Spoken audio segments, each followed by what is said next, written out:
But the one thing that could really have put the wind back in his sails was the one thing Chris was very nearly too afraid to try. Carol says, look, we got one of these, a taster session to go sailing, and, you know, I didn't want to do it. Why? Because I was scared of something I had been able to do being taken away from me. Passion for it before. And it was almost like if I'd have not been able to do it, then it would have been just one more thing, nailing the coffin, saying, there, mate, told you, you're no good, you're on the scrap heap, that's it. But Chris plucked up his courage once again to face this next challenge, encouraged by the yachting charity's chairperson, Anna Morland.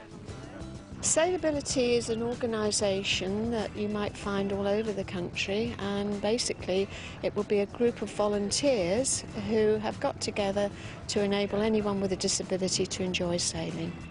As for Chris, he found that his fears were swept away.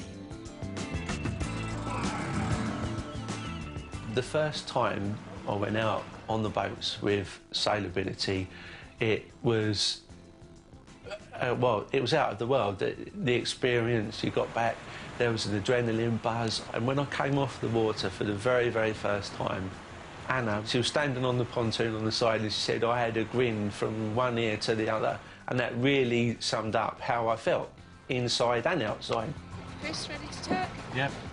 We saw Chris get off the boat with a huge grin on his face, and we've seen him ever since. He just loved it. He found he'd given him all his freedom back that he thought he'd never do again.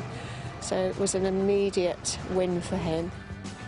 Now, there's just no stopping him. And so, even though I may be a bit of a landlubber, where better to catch up with this newly confident Chris than on the boat that has given him back his sea legs.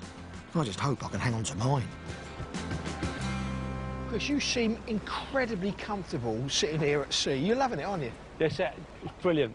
It makes you feel like your disability doesn't really exist. It just wipes it away, really. It puts you on a par with everybody else, and it's just exhilarating, totally, totally. Now, I hear you've been doing some charity work as well. Yeah, oh, yeah, we've done some really funny things. I think funniest was when we did a sponsored cycle ride, and I hadn't ridden a bike since I was a kid, I think.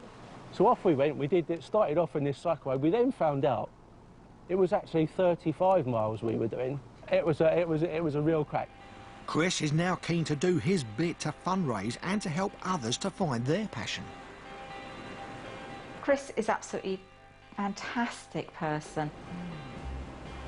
I can't believe the change in Chris, and sometimes it's very difficult looking at the Chris that we have now to the Chris that I actually saw walking in.